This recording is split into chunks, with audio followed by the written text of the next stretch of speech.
Hey everybody, Heather here. Hey, wanted to tell you about my crazy night. As you know, I was going to start doing days because I didn't want to deal with the crap that comes with the wee hours, the night shifts and stuff. But Saturday, I was out and about, and I didn't get home till like 10, just, do my own personal stuff. So I got home and I'm like, well, I'm going to go ahead and go out, I want to at least get a Saturday in. So I went out and I picked up these three people, and I took them to another town. It's like 20-25 minutes away where all the partying happens. And it was kind of slow, so I thought, I'll just stay here. Maybe I'll get a ride back. I kind of hate doing that. I don't like long trips at those wee hours because, people get sick. Sorry, I'm trying to block that sun there. Anyway. So, 2 hours passed. It was like, at this time, it was like 1 in the morning, 1:15. Maybe 1. I think it was 1 o'clock. I don't know. I get a ping, and it happens to be the people that I took. I'm like, wow, there's my ride home. But they were pretty shit. Well, there's 3 of them. 2 of them were shit-faced. Okay, one of them was drunk, but yet, could talk, and he was fine. And so he was in the back seat with a girl, and the guy, his friend, whatever, got in front. And so first thing I said, I go, okay, guys, I tell everybody this, because I didn't want to come off rude or anything. I said, if anybody gets nauseous, I have no problem pulling over. Just let me know. That's all you got to do is let me know, okay? Yeah, we're fine. So the dude next to me wasn't saying nothing. Like I told you before, I like those real drunk ones right there because my peripheral. Another example, I explained before how, what happened and it worked out. And I'm glad it was with this one too. But anyway, we were not on the road very long. And I hear, what? And I'm like, what? I look over. I'm like, dude, you okay? You okay? You need me to pull over? No. I'm like, are you sure? And he had his window. When he first got in, his window was all the way down. So he's like, no, go home. I want to go home. And I'm okay. And he had his head kind of like that, leaning. I'm getting all that open wind. And so we're driving, and I just get on the highway, and there he goes. He throws his head out the window, and he's just throwing up. And I'm like, fuck. I pull over, safe area. He opens his door and just falls flat on his stomach, and he's throwing up. And I'm like, oh, thank God, it didn't get inside my car. So, anyway, he's doing that, and it took a while. I got out. I hate getting out on the highway, it's dangerous. But I got out, went in my trunk, and like an idiot, I didn't have my barf bags, my Kleenex was in the trunk, because when my car was clean, I like to take everything out, put it in the trunk, so everything gets nice and clean when I take it in. And I didn't bring it back. I'm like, dang it. So I safely got out and got the Kleenex. And when the guy was done, I gave him the Kleenex. I go, here you go. And I waited a little bit. So we took off again. And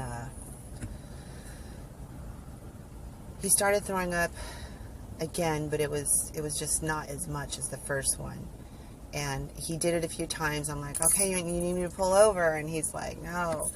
And he just wanted to go home. And he just, he put his head back. So it was like a really quick, And then, and the girl behind me, she was wasted. I couldn't really understand her very good, but she almost had that, almost like aggressive tone.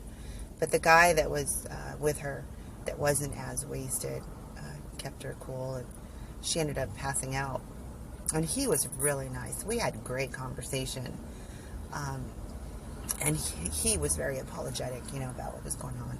This dude was too drunk to say anything, other than, no, go home. So anyway, we're driving again, and he's just, oh, well, let me back up. He seemed fine. He was fine for a ways. The people in the back had to have been freezing their butts off because the window's all the way down. You know, it's 1:30 or so now. So I rolled it up halfway because this dude seemed okay. He was like I looked like he might have been asleep. And we're driving, and then it happens again. I hear, and I'm like, Arr. And I was trying to find, because I'm on this like skinny road, and there was really nowhere safe to pull over, and I'm like, dang it, you know, this is gonna get all in my car. I was thinking in my head, you know. But anyway, he started throwing up out the window, and it went on my side where the little locks are. And, ugh, it was gross. Excuse me. But anyway, all that happened. This guy never apologized, nothing. The other guy was. And I got him dropped off, and took a while because he had to get this girl, try to wake her up. And anyway, bottom line is, I drove to a 7-Eleven gas station where it was bright to see exactly, you know, what was going on. And there was throw up all on the side of my car, and of course, splattered right. Thank God the back window was not open. If the back window would have been open, then that shit would have went right in. Luckily it wasn't. It just went on the window. Or these people would have splattered, you know. Ooh, gross. I would have threw up that, you know. Ugh. Anyway. So, you know, I saw it on the side, and then on the inside area here of the door lock.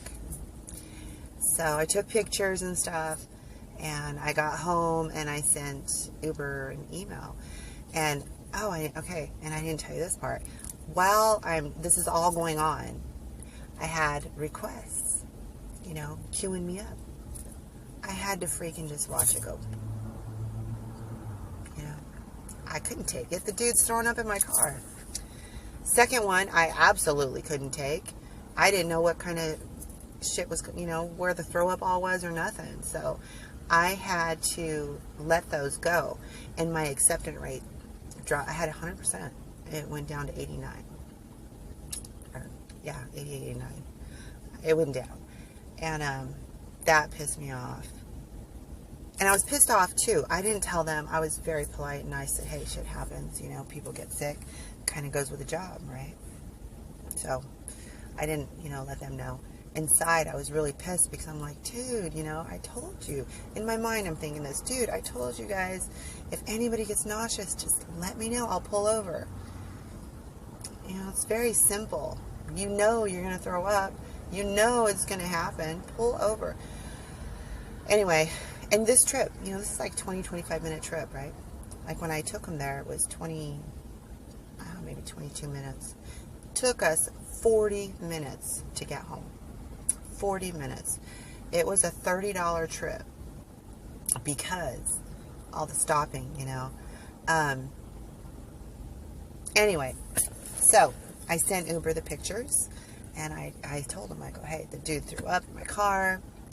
And I emphasized I had to let some rides go.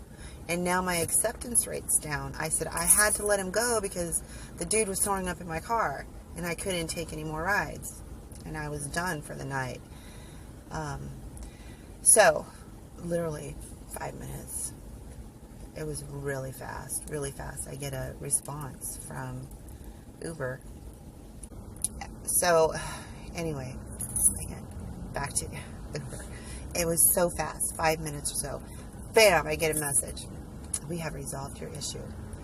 The passenger has been notified, and they put a cleaning fee credited to my account like that. I got my cleaning fee, but what I didn't like was they did not do anything about my acceptance rate. Now, I don't know. I feel that because of the situation I was in, you know, the dude's throwing up in my car and I can't accept anymore. that I should not be affected by my acceptance rate going down. That's how I feel. I don't think it's fair. I think that my acceptance rate should go down only when I choose to let it go for my own personal reasons, something other than a passenger causing me to not be able to take it. Does that make sense? I hope that made sense. I think you know what I'm trying to say. But they did not. My acceptance rate is still down. Which is fine. It's easy to get it up, but it's just the point, you know. So anyway, vomit in my car, vomit on the outside of my car, my acceptance rate, but I got my cleaning fee, and I got it fast. One little thing is, oh man, I'm at 11 minutes. Sorry guys. I do feel kind of bad because the guy that threw up in my car is not the account holder. It's not the Uber rider account holder. It was the guy that was really nice to me and talking and everything and apologizing to the other guy. He's the one that got hit with a fee. So his total night, when you include my trip taking him to Monterey and then include my long trip bringing him back home, plus the cleaning fee, all together, it came out to like $140 this dude was charged. 2 trips and cleaning fee. Although he was charged more than that, because that's what I get. He has to pay more. There was Uber fees in there and stuff too. Anyway, that's my night. I'm talking too long. 12 minutes. Wow. This is a long one. I will talk to you later. Talk to you guys later. Stay safe. Hey, don't forget, subscribe. If you haven't subscribed, subscribe. I'm full of stories. I love to tell my stories, my ups and downs about Uber, and I got some other things I like to talk about. So don't forget, like, comment, and subscribe. Talk to you later.